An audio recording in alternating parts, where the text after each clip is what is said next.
On this episode of This Week in Space, it's time to talk about life support in the great beyond with Grant Anderson of Paragon. Stay with us. Podcasts you love. From people you trust. This is Twit. This is This Week in Space, episode number 86, recorded on November 3rd, 2023. Home is where the air is. This episode of This Week in Space is brought to you by Bitwarden. Get the open source password manager that can help you stay safe online. Get started with a free Teams or Enterprise plan trial, or get started for free across all devices as an individual user at bitwarden.com/twit. Hello and welcome to another episode of This Week in Space, the Life Support Edition. Whether or not you think Tariq and I deserve to survive our first trip into space, which is sure to come along any day now, we'll need lots of hot air for us to breathe. Speaking of Tariq the Terrible, how are you, my indocile friend? The Terrible. Wow. Well, I'm counting the days to that first space flight. So if anyone's looking, if they got an extra seat, I got a lot of frequent flyer miles. Can I use those, Rod? Well, I hope you can count really high because truly nobody cares about us, but that's okay. Speaking of people that probably shouldn't care about us, this week our guest is the towering Grant Anderson of Paragon Space Development. How are you, sir? Oh, I'm doing great. So, Grant, every time I see you at a conference, as I just did last week, I get a crick in my neck looking up. Just for the record, how tall are you?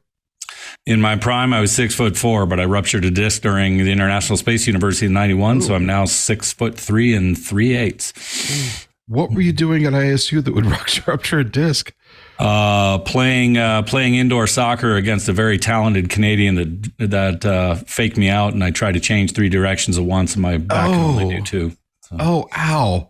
Spoken like a true engineer. I was going to go for like spinning in the centrifuge at like, I know. I was going to go for something like heroic measure. Yeah, I'll have to come up with a better story. All right. Well, speaking of what isn't a better story, I have a space joke from Ken Johnson. Are you ready, Mr. Malik? I am ready. Lay it on me, Rod. Lay it on me, Ken.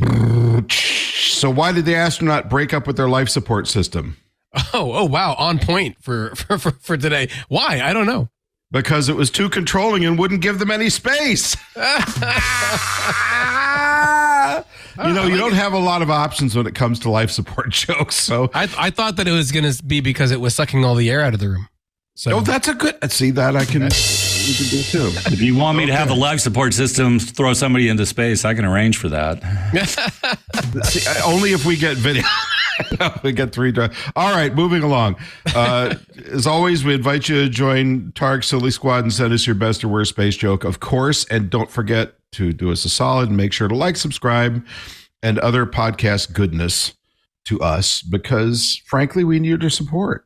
And it's what we live for because Tariq and I just have small lives. So let's move on to some headlines so we can get to the good stuff and talk to Grant. I'll be fast this time, Rod. I'll be fast today. So from space.com, we're coming up on solar maximum, and it's going to get ugly, huh? Yeah, well, not ugly. I guess it depends on your perspective, but it's going to happen faster, and it's going to happen stronger than we suspect. And we should probably start by saying, what is solar maximum? Yes. And solar maximum is the time when the sun, during its weather cycle, because the sun has one, is at its most active. And of course, this I think you mentioned it came from space.com, but the original source is from the Space Weather Prediction Group. We have one in the United States. NOAA runs it. And they ran some new experimental forecasts about the activity of the sun.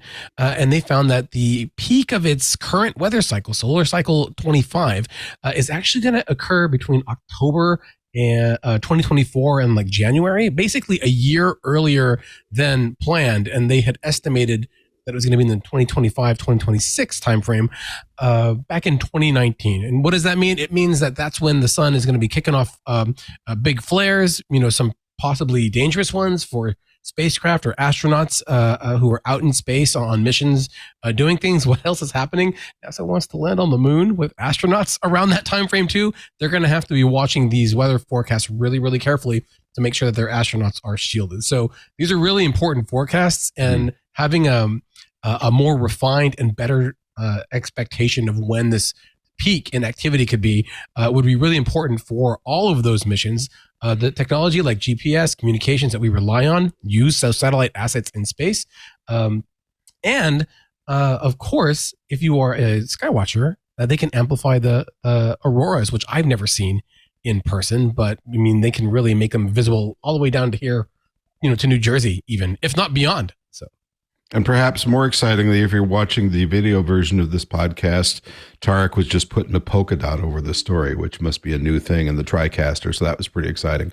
All right. Also from space.com, although I picked it up from Live Science, one of my favorite clickbaity titles of the year. Rare space explosion could leave Earth uninhabitable for thousands of years, which translates as kilonova or killer neutron star novas are not our friends.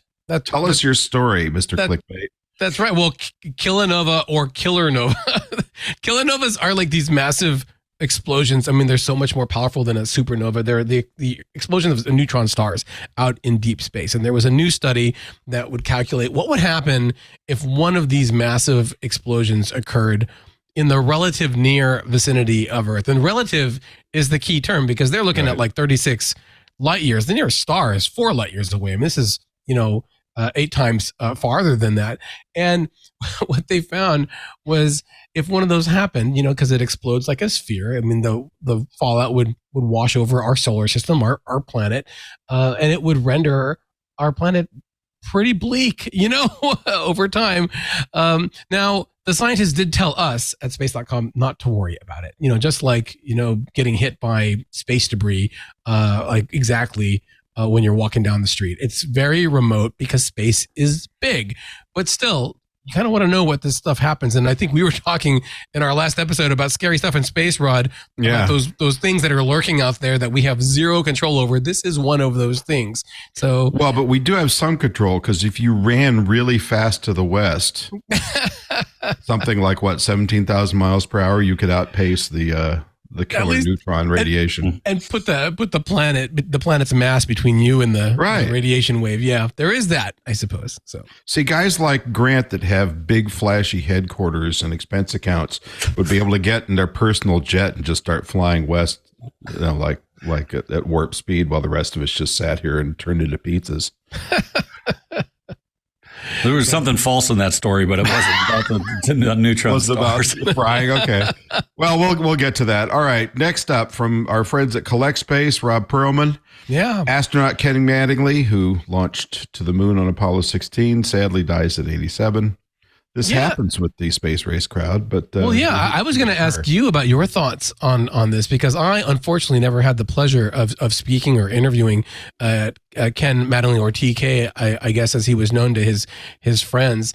But it is he is one of those iconic astronauts who had an inspiring life story. There's the whole story about how NASA thought he was going to get the measles because he had been exposed to the measles during the Apollo 13 mission. He was pulled from that flight and then still had to help his buddies by figuring out ways to keep the spacecraft alive and activated with the CM, the command module when they were stricken on their flight to the moon. But I mean, that's kind of my extent of knowing about him and his life was through Apollo 15 or 13 and 16, and of course his 2 shuttle flights. But it's just sad that these icons, we are losing them at a fairly accelerated rate because everyone is getting older these days. Including us. Well, there's that too, but I don't like to think about that part either. No, it's it's interesting. Well, it's sad, really. But we used to have a conclave called Space Fest, where we'd go, and it was a combination autograph show. And speaking, Grant knows it because it was in Tucson. Yeah, and it was fun because besides an art show and a lot of talks, you were able to meet and shake hands with the astronauts because they were there, and it was a signature show for a lot of them. But it got to the point where there were so few that were either still with us or able to travel, because that's, of course, part of it as well, that I think it just lost its viability and it's no longer a thing. But and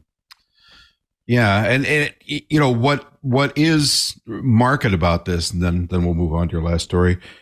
It's especially rewarding. It was always cool to talk to these guys. I never actually talked to Mattingly in any length, but it was always cool to talk to them and pick their brains and hear their experiences and try to keep yourself from asking, what's it like to walk on the moon? Because if you ask that question, you're sort of out the door.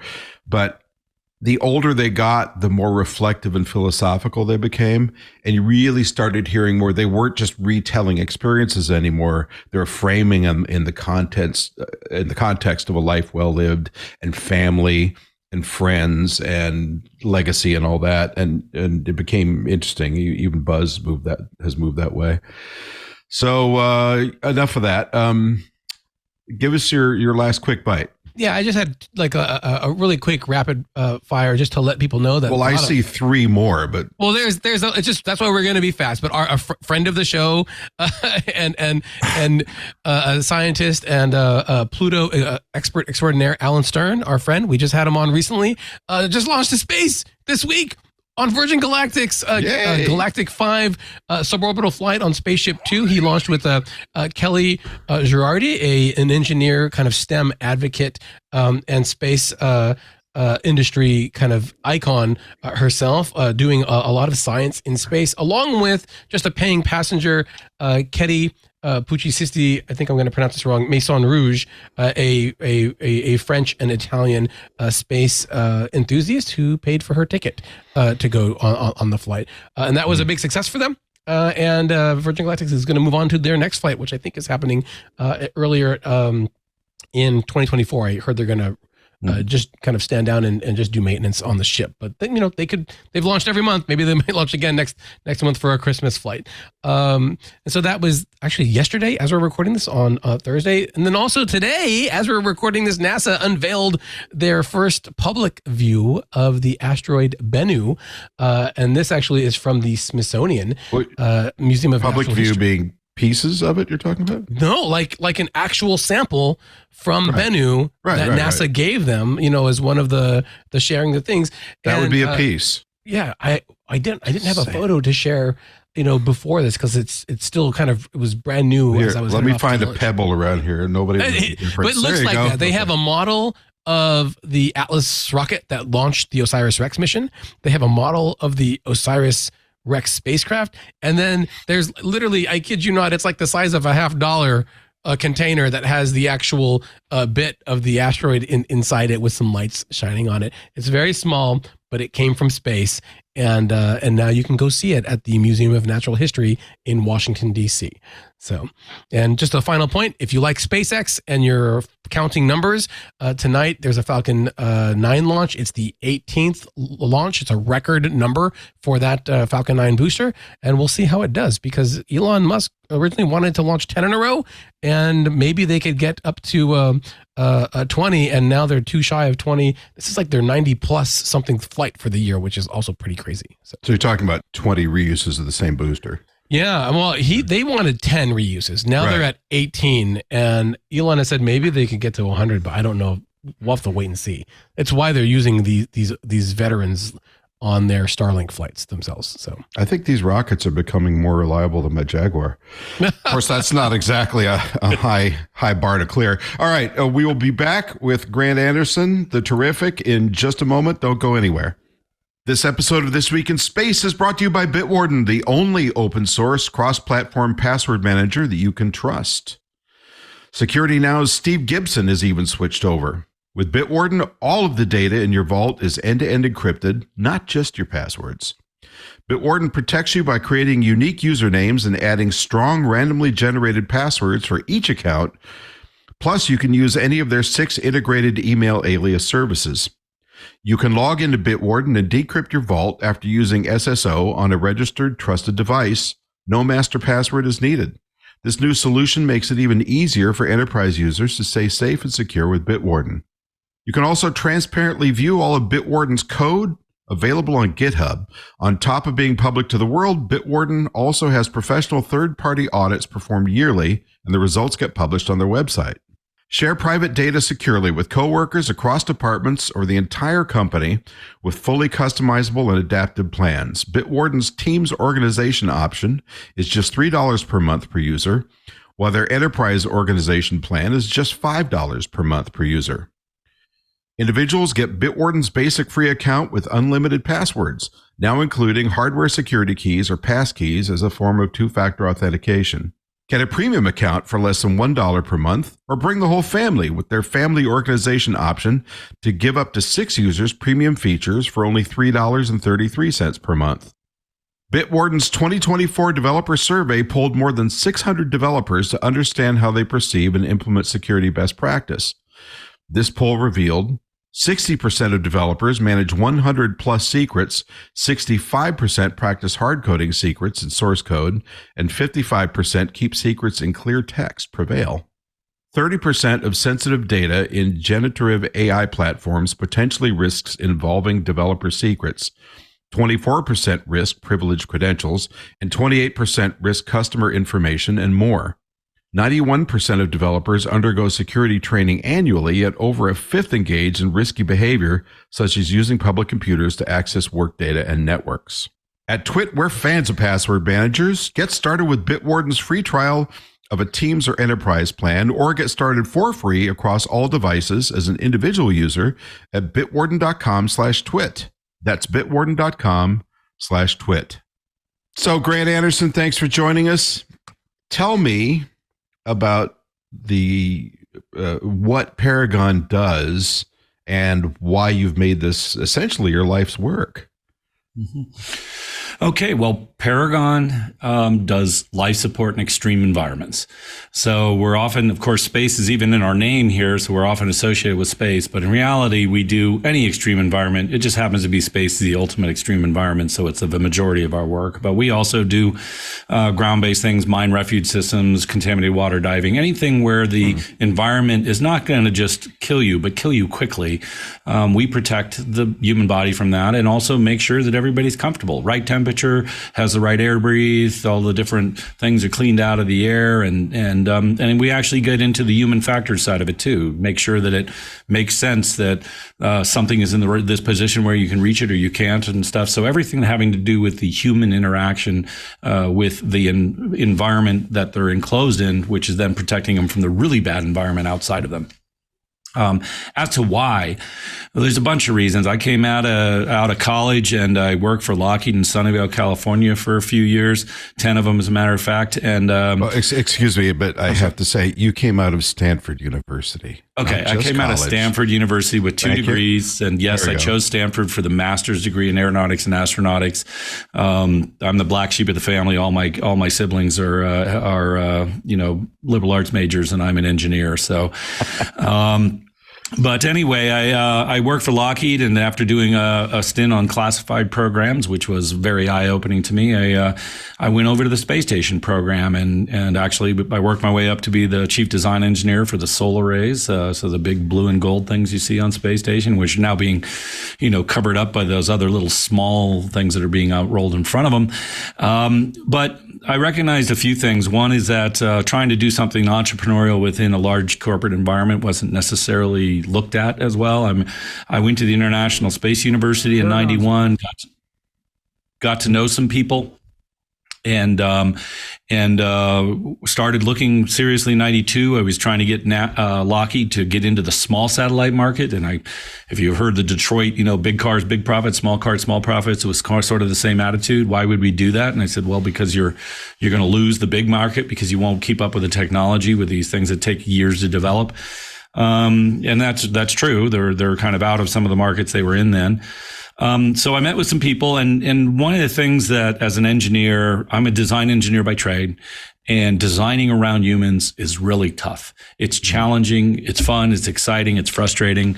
And so consequently, we decided to start a company that we recognize that humans are going to space. No human's going to go to space without a life support system. So it's a perpetual market for the rest of eternity until we either bomb ourselves back into the Stone Age or turn ourselves into fully machined, Borgs.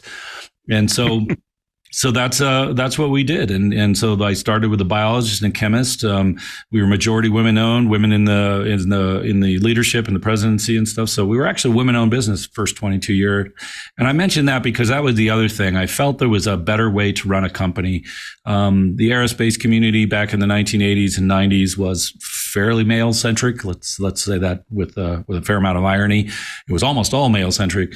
And so just by opening a company that accommodated the needs for flexibility associated with everybody that works for you, treating people as a human and not a number. I still remember my Lockheed employee number, by the way. So that was all sort of the nexus of how we got going. Can I ask just real quick, Grant, were you always hoping to get into space when you picked mechanical engineering, aeronautical, engineering as focuses there, or was that like a happenstance, as your path unfolded in the professional realm there? Well, it evolved a little bit. I was an airplane nut. No question about it. I was the type that was, sniffing glue, putting models together back when I was in elementary school and middle school. And then that was good glue then too. Yeah. And then I read Michael Collins' book on the space shuttle. And of course, back that said it was going to turn around every week or two and fly and all that. So, yes, I definitely, like I said, chose Stanford. They don't even have an undergraduate degree in aeronautics and astronautics. It's only a master's program.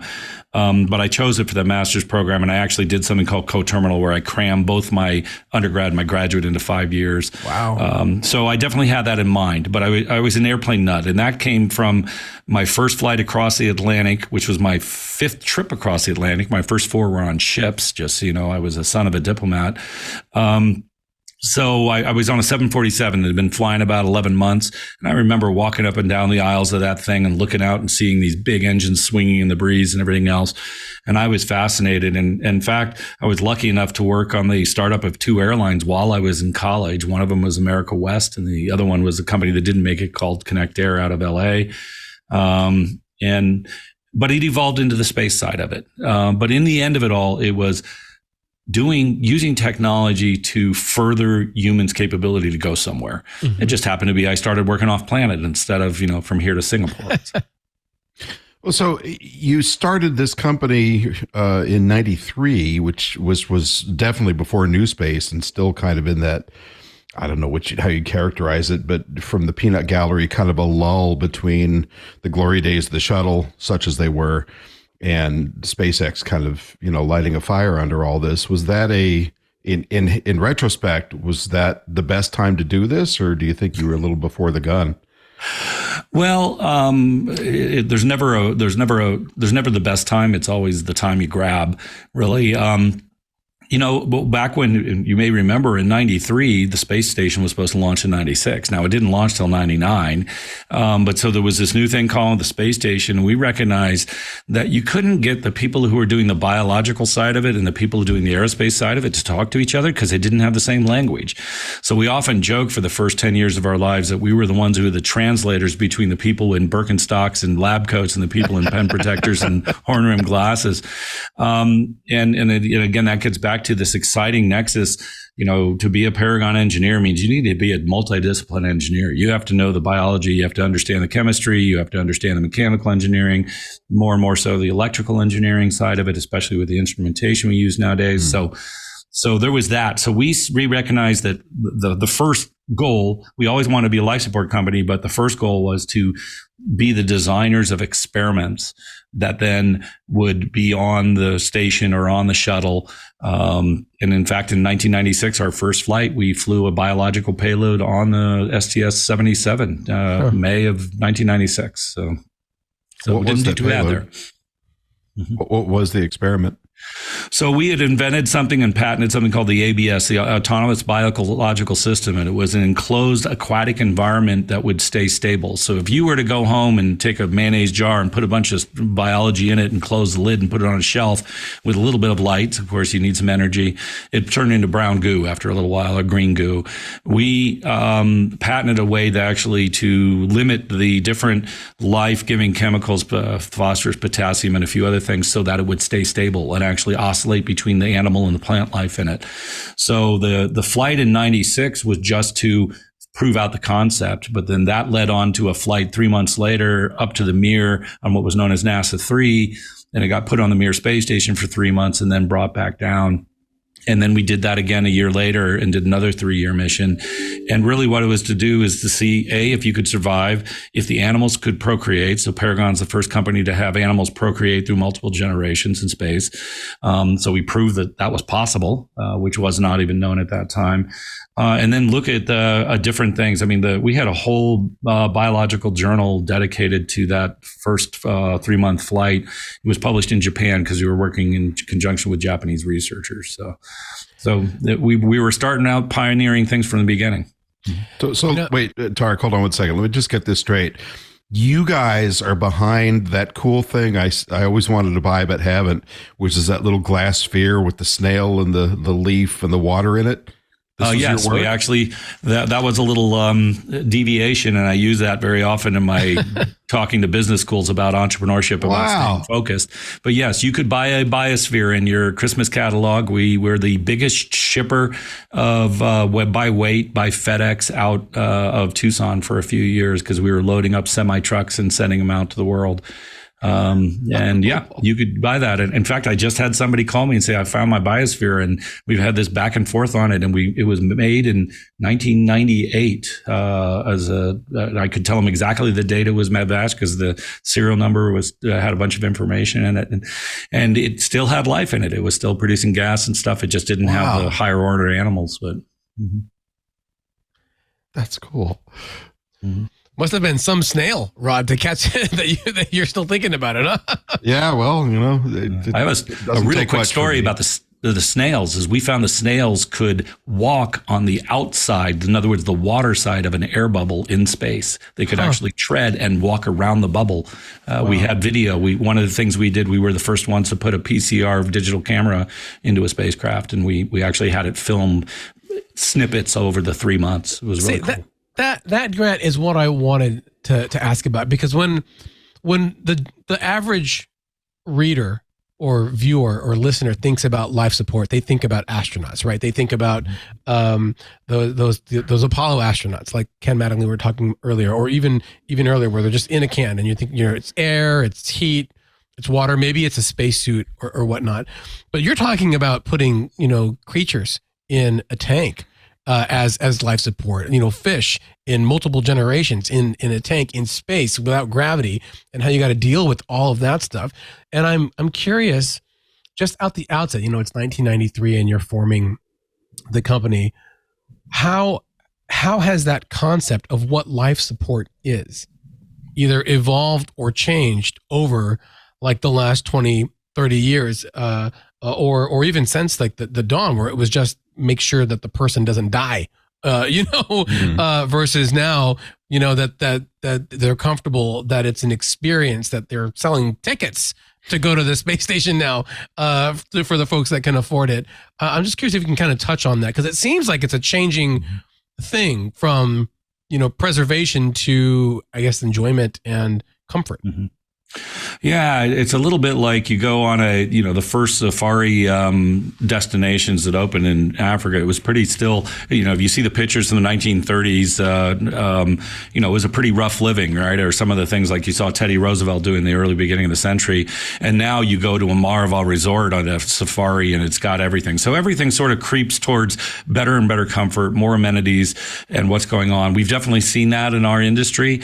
I have when I'm meeting astronauts in that Space Fest that Rod mentioned at the beginning was one of them. Well, I always used to chide him the fact that the commercial people were giving us larger temperature ranges for what's acceptable than the astronauts. So I said the astronauts were wimps compared to the tourists. But yeah, it really comes down to putting a human in space is very expensive, and they've got to be productive right away. So the less adaptation they have, the more they have to worry about their environment and go twiddle this knob and that knob versus actually getting down to the work is a lot of money. So it makes sense to make them better, but it's just also evolution. I'm sorry, but a 19 or a 2023 Lexus is nicer than a Model T. You're going to start out basic and then work up. Seat temperature controls. That's what I want in my spaceship, right? Yeah. Now I want a heated steering wheel. Okay, we will be back in just moments after this break, so don't go away. So Grant, being the village elder in the room by some years, I grew up during the space race, and I remember being amazed, not just that you could send astronauts to the moon. Well, it was kind of amazing you could do it as close as every 10 weeks. It's hard to imagine now. But you could send astronauts to the moon for around a week or a little more with enough life support to keep them alive in that little tiny Apollo capsule, 280 cubic feet or whatever it was. And then to see the backpack on those guys that could last in later flights anyway, up to, 8 hours, 9 hours, the PLIS pack, personal life support system or portable life support system, depending on where you look, was just mind bending. And now I see a headline, sort of a cute headline on your website, says NASA just recycled 98% of all astronaut pee and sweat on the ISS, which in itself isn't that appetizing, but pretty astonishing. And I think this gives nuclear subs a run for their money, which, I mean, they're just in the water. You know, they have gravity, they have a nuclear power plant, they have all this stuff that you can't have on something like the ISS. So this is apparently a very big achievement. Yeah. Yeah, and it is a Paragon achievement, working in conjunction with NASA, of course. We have we call that the BPA, the Brine Processor Assembly up on station that achieved that. And it was the first of 10 technical goals that NASA has made towards going towards Mars. And a little bit back to Tariq's question about what's gone different and what's evolved. Things go very slowly in space. As you know, NASA's slow to adopt things. And frankly, back on the Mercury and Gemini and Apollo days, the life support system was sort of a side business for the big corporations that were doing things. You know, Garrett was the big one, which now Honeywell, for doing a lot of stuff. Frankly, there weren't a lot of new technologies. That water technology is a brand new technology, existed in a different form on Earth, but we adapted that, and over the space of multiple small business innovative research and different research and then development contracts, went and flew that up to the space station in February 21. So it's been up there. It's gone through. It's saved more water now and the weight of the water to launch than it cost NASA to build. Wow. And it's continually saving it. Every time we have the consumable part of that is kind of a bladder that is selective to water. So you put the urine inside and nothing but water comes out of the other side of the bladder, of the membrane, so to speak. And then we desiccate it. Literally, you end up with a bag of salt at the end of it all, and that gets thrown away. How we measure how good it is the amount of weight you have to throw away versus what you recover in water. And that one runs, because of the way it's operated, at about 20 to 1, as far as actually 40 to 1, about a half a kilogram of throwaway for every 20 kilograms of water. That is crazy. Yeah, that we can actually, we're in the middle right now of a development project to get up to 100 to 1. Wow. But that was one of the first. Another one was the CTS 100. Boeing's vehicle has our new humidity control system on it, as will Halo, the one that Northrop Grumman is building, which we're building the life supports for. And that has a membrane technology that removes the water from the air and in both cases throws it overboard because it's not a long-use vehicle. And that was the first new humidity control technology flown in 40 years, 50 years. So things happen slowly. I'm proud to say Paragon's been at the forefront of most of those new things going on in space, because we're focused. We just do life support, and it's not just a side business to us. So we're always innovating. And in fact, if you want to say something interesting about Paragon, is that we've systemized how to innovate. So that, we do fixed price development programs. We know how to do it on a budget. And the Boeing one was a perfect example. That was a fixed price development program to make the brand new humidity control system for them. Well, just so people realize, because you start talking about saving water and you think, oh, that's nice, you're saving water. But if I got my math right, the average astronaut's weight or mass is probably about equivalent to 20 gallons of water, right? 20 times 8, 160. Pounds. Yeah, for a 190-pound astronaut, that's about right. Mm-hmm. Yeah. So, I mean, between the cost of launching that and the amount of space it takes up and the fact that you could launch another human being up there for that, recovering water becomes increasingly essential. And then when you talk about going out to Mars, it's huge. I mean, you may have a lot of water, acting as a jacket around radiation and so forth, but nonetheless, it's going to be a critical resource. And when you're talking about being stuck in a can for 7 months, the more you can recycle, the better. So kudos to you guys. Yeah, that's why one of the reasons we concentrate on that first, and we're working on all the others. Astronaut Don Pettit would always say that those technologies are always turning yesterday's coffee into tomorrow's coffee, is what he likes to say. That's good. When they first started started drinking their own recycled water on the station. I did want to ask though, because it's really hard for me to picture, Grant. How do you recycle sweat? How do you even get the sweat? Like, do they astronauts have to like wipe themselves down with a towel and stick it in like a ringer or something like that? Or does it come like right out of like the air? I mean, how do you do that? Like my gym has this thing that when you go swimming, you can put your towels in like a spinner thing and it'll suck all the water out by spinning it really fast. Is it like that? Yeah, in general, with sweat, you let it go into the atmosphere. And most of it evaporates, does its job, right, and cool you off. And that it does that by evaporating off of your skin. That goes in and raises the humidity of the air. But we try to keep the humidity of the air between 40 and 60% relative, 40 and 70% relative humidity. So you go through a condensing heat exchanger. So the heat exchanger is cold enough so you get water condensing, just like on a cold beer glass in the middle of Florida. And then that gets right now sucked off of the in something called a slurper bar down into a separator, and then they separate that, put it in the water. Paragon actually has just debuted a new technology called Cosmic, which actually uses a different way to suck that water out of the air. That's actually one of our multiple innovations that we're working on. We have a suborbital flight program going on that'll fly next summer. Mm-hmm. Wow. That's like the dehumidifier in my basement, except you're not grossed out with what it takes out of your air in your basement at the end of the day. You don't want to drink either of them, because there's a lot of things that dissolve in the gases that dissolve into water. Ammonia does. It can dissolve into water. Some things don't, but a lot of things do. So you still have to, once you collect that water, you have to run it through what we call a polishing process to clean it to something that's potable, that's drinkable.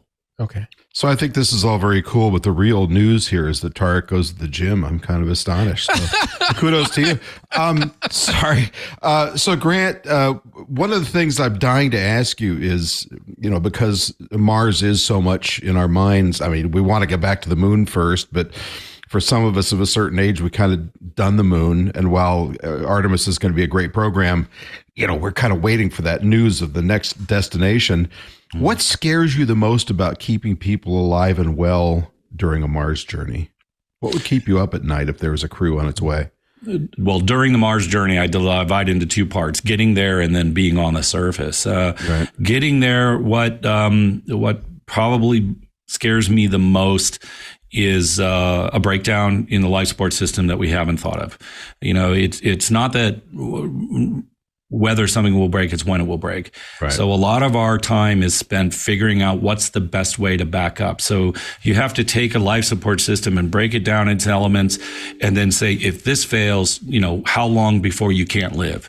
And so in some cases, like the pressure system fails, it's minutes. If the CO2 scrubbing thing fails, a little bit like they had the trouble on Apollo 13 that was mentioned before, you would maybe have a few hours. And other things like the water recycling system or other parts of the air revitalization, you might have days. So you have to look at each one of those, determine that, is it better to have a dissimilar redundancy? In other words, a system that's different, so that if there was a generic failure, that you don't have a generic failure on both systems, or whether it's a repair function, and did you pack the right things to repair it? And so it's a logistics issue, and you have to trade all of those and figure out which one's the best. That's why we say, we only do life support, because I can tell you every single element of the life support system and where it falls in that criticality meaning how fast will somebody die if it's not working versus maintenance and repair time. What about the computers that control those systems? They're back in 2007, there was a major computer crash on the International Space Station that, prevented them from doing things like attitude control, where you're pointing away from the sun at the appropriate point, so that you don't get cooked or whatever. Is that something that you have to factor in too? Because you've got the hardware for life support alone, and then that's part of an overall architecture for the spacecraft that runs all of that. So is that something you have to factor in? Like, could that fail and then it leads to a cascading failure for your own systems? Yeah, definitely. So almost everything that we have that's critical that has an automatic control has a manual override, so that if the computer system that controlling it dies, you at least can control those critical things. Usually that's oxygen, pressurization. and some of the CO2 scrubbing systems. The good thing about life support, though, is nothing happens fast. Despite those scenes from Star Trek where everybody's dying and laying on the deck, and then they fix the life support system, everybody jumps up and starts running around 30 seconds later. It doesn't happen that way. In fact, we don't get a lot into the computer control, because normally what we do with our customers is we say, here's the algorithms to run our system.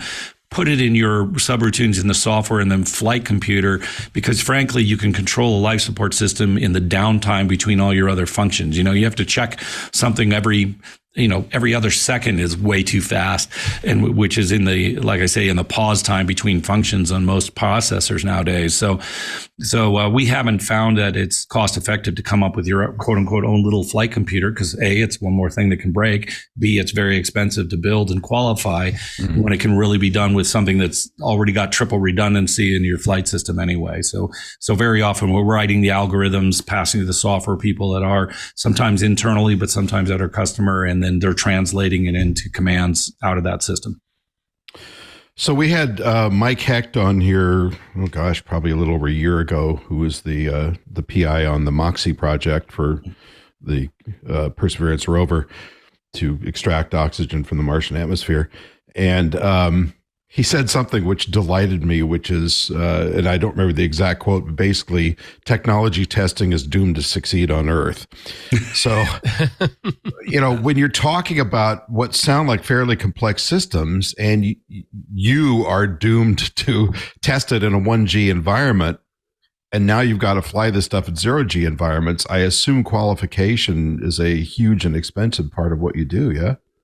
Yeah, I mean, as you probably know, Rob, we call that the valley of death, is that you can have all these different technologies up there to what's called a TRL, technology readiness level 5 or 6, but to get over the hump and get it to fly is very tough because it's very expensive. That's true. I mean, our techniques are one to make them like the membrane bladder technology. We could only test it in 1G. But all of our analysis said it'll actually work better in 0G because you have better flow around the thing, and it turned out that was true.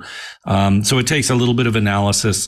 Working with these commercial space vendors, some of them are going to provide a module that doesn't have any microgravity. Other ones are going to have spinning ones that have a partial G. There's one little mathematically incorrect but very true saying that 0.1 G is a lot closer to 1 G than 0 G. If you have any sort of differential in it, it helps. But yeah, I know, talking to NASA headquarters, Robin Gaden's there, she says 80% of all the failures in the life support system on the space station would never have been discovered on Earth because they all were related to 0 G problems. So there is a certain amount of, you can analyze and paralysis by analysis and never get it flying. But until you get it flying, you really don't know with 100% certainty it's going to work. All right. Well, we'll be back with Tariq's next brilliant question and Grant's even more brilliant answer right after this break. Stay with us. I feel a lot of stress now, right? After Rod hyped up the question for sure. But Grant, I actually wanted to build on what you were just saying about gravity, just in particular, because again, there's like a traditional thought of what life support is, and then you were just talking about having an environment where you have some sort of gravity now in space where traditionally we think of it being totally weightless. And I imagine that a rotating 1G environment is a form of life support for astronauts that might be on a ship like that. But we haven't had one yet. We've seen it in science fiction for decades, but we don't have a giant ring station like in 2001 or whatnot. And I'm curious if in the research that you've been doing since 93, you've either found what the serious challenge is for that, or that it's actually really not a requirement for us to thrive in space, or for any kind of higher life form that we want to send, dogs or cats or farm animals. I don't know, if you're gonna have a colony in space. So I will say that the jury is still out on whether humans can survive and thrive for what I would say tens of years or even years in a microgravity environment with almost no gravity, without no up or down. We actually did an experiment with the University of Arizona DeLuca Labs on T cell growth, because one of the problems astronauts have is their immune system crashes in space. The number of white blood cells goes down by about 90% or so. What we discovered is that from the precursor cell that's made in the thymus tissue in your neck until it becomes a true T cell goes through about 16 steps. And your body's very careful about this, because of course that cell can kill yourself. I mean, autoimmune diseases are really your white T cells attacking parts of your body. And we found that there were two of those steps that were probably orientation dependent, and the orientation was assisted by gravity.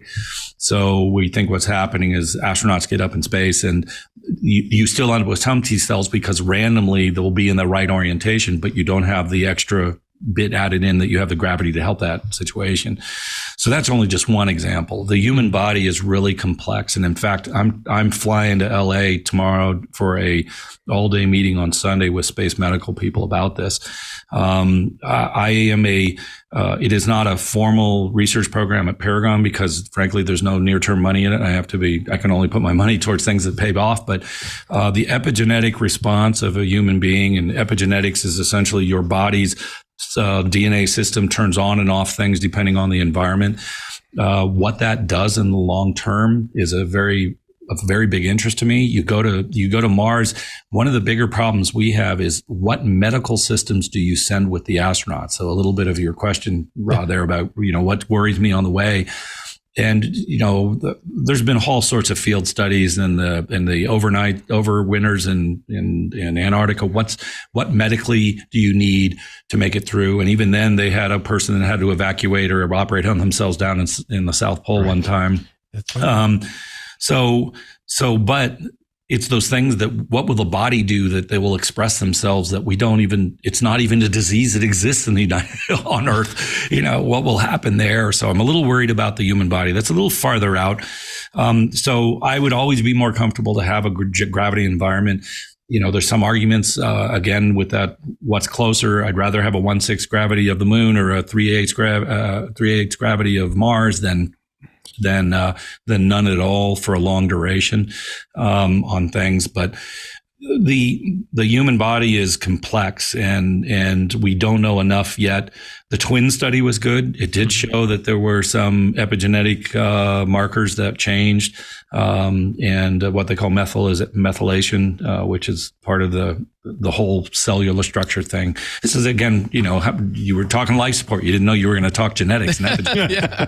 Well, you're smarter than you look, buddy. That twin study was NASA astronauts Mark and Scott Kelly, identical twins. One went in space while the other stayed on the ground for a good chunk of a year. So yeah, and it, nothing like a data point of one to do conclusions out of. I mean, you need a PhD to draw a curve through one data point, just so you know. So only smart people can figure out what happened there. But but we need more of that. We need. But astronauts famously don't like to be monitored, and definitely don't like to be, lab mice in experiments. So actually part of the meeting on Sunday was a little bit about that and how we're going to go about that. So I know when we have a large crew, 10 people or so up at the space station, it stresses the life support system and atmospheric conditioning and all that. And I'm going to phrase this carefully because I don't want to jeopardize any current or possible future contracts you might have in mind. But so far, SpaceX has developed a life support system that works for the Dragon capsule, which is 3 to 4 people. We ask continually about Starship, and we get a lot of smiles and shrugs. And it's like, yeah, we got that covered. Well, for 3 or 4 people, albeit in a volume the size essentially equivalent to the space station, maybe they do. But he has talked in the past about maybe having 80 people on that thing for a Mars trip.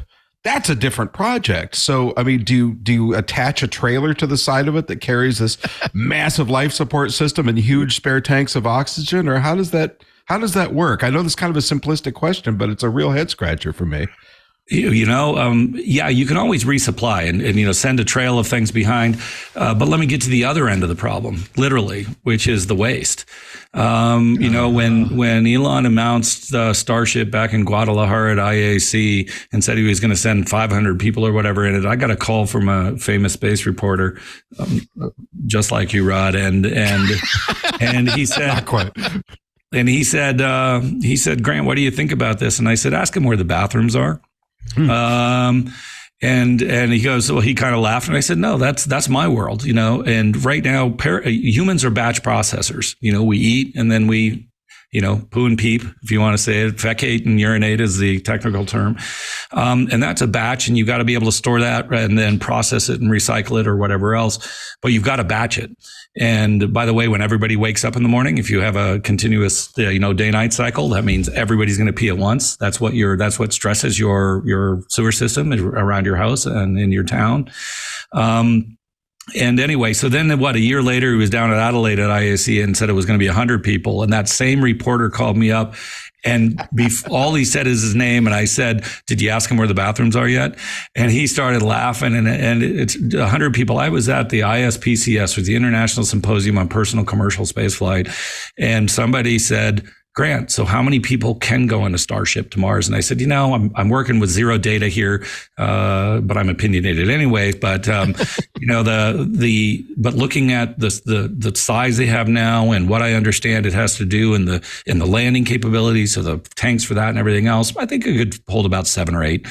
And there was a little bit of an audible, gas from the audience on that. Purely a wild guess. Sorry. But yeah, a lot of people do underestimate what it takes to support a human. They're it's out of mind. You flush the John and it goes down and it's out of your house and you don't worry about it. There's a whole system that processes that's downstream from you. And so anyway, we don't get the respect. We get no respect. I tell you, we get no respect. So you must have been, but you must have been an awesome first date, because you're going to look your partner in the eyes and say, you're the best looking batch processor I've ever spent time with. I mean, this is true engineering speak, Okay, sorry, Tariq, go ahead. I was just going to say that the bathroom is like just one system. And I was there in 2019 when Elon and SpaceX unveiled the first Starship, and it looked a lot smaller than what I thought was going to fit 100 people on it. And I asked specifically about life support and how they were going to scale it up. And it's like, well, we got it down. We got it down for Dragon, so I think it's going to be fine. And I was like, I don't think it's going to be that fine. What year was that? That was 2019. 2019, yeah, it was interesting. I don't know if you know, but Paragon was there at the beginning of SpaceX, because what Elon wanted to do with his PayPal money was to put a greenhouse on Mars. Yeah. Right. And we had actually designed one for JPL for the 2001 lander that had lost out budget-wise. And so we were designing that. We had actually a contract with him, and we had a brass board working in our lab, and he went to try to figure out how to launch it, and then got pissed the launch industry and started SpaceX.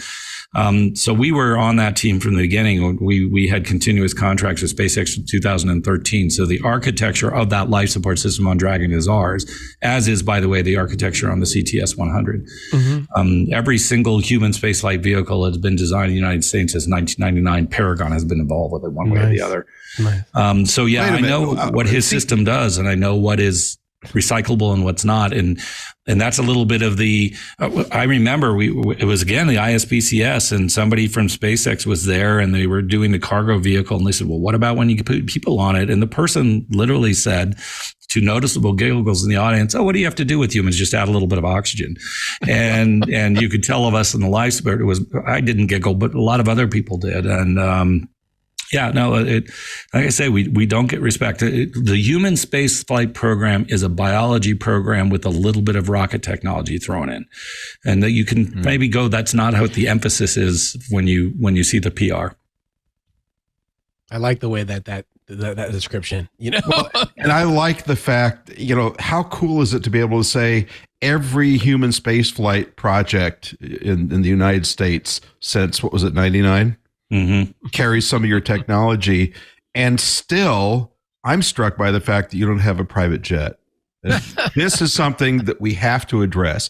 So this is kind of a big gooey question, but in terms of critical technologies, what's changed since the ISS was designed in the mid to late 90s? Well, for one thing, the miniaturization of electronics has been big, and the ability to monitor things has changed dramatically.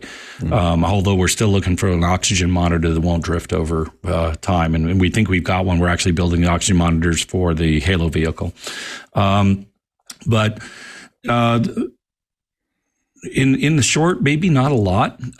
They've been refined. The new technologies, like the new humidity and stuff technology that we're putting on Halo, the configuration. It used to be that the life support system would try to shove all the air through the different things in order to clean out the different products.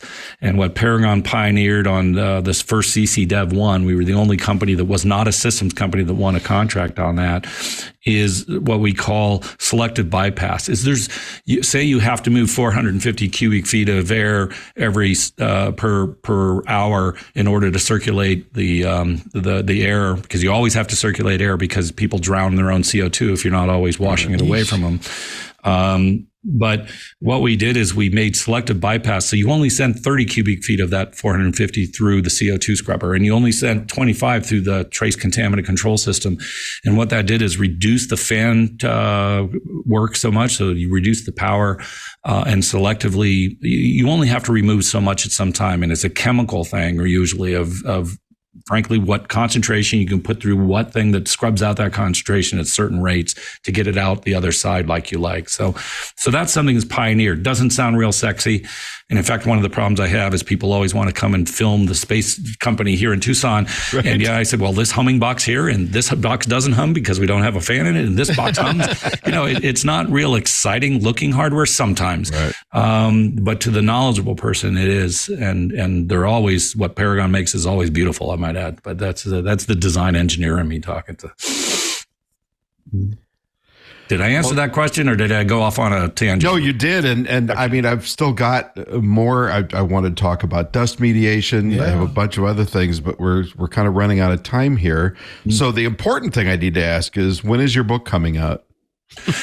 Well, funny enough, I haven't written a book. I've got titles for 3 different books that I would write once I maybe retire. But there is a technical monograph that's in work. The first book came out in April. I don't make any money on this, so this is not a plug. But it's called Interstellar Flight, and it's done by Les Johnson and bringing the other guy out of Glenn. And anyway, I wrote the chapter on life support, so how to build a life support system that goes to the next star. Wow. And there's some things in there that will, I know, excite and also piss off some of the life support community. I'm not a big fan of the salads in space idea as far as that farms. In fact, I know I say in that chapter that the life support system, if it's biologically based, would look a lot more like a brewery and a lot less like a farm. Mm-hmm.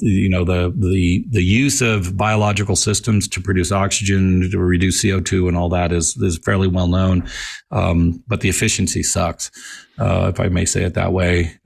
So yeah, that second book, I'm a chapter of the second book, and right now, the last I heard, it was going to come out in the end of the first quarter of next year. It was delayed a little bit, but I recommend people read that. And like I said, I don't make any money on it, so I'm not plugging something on your show here.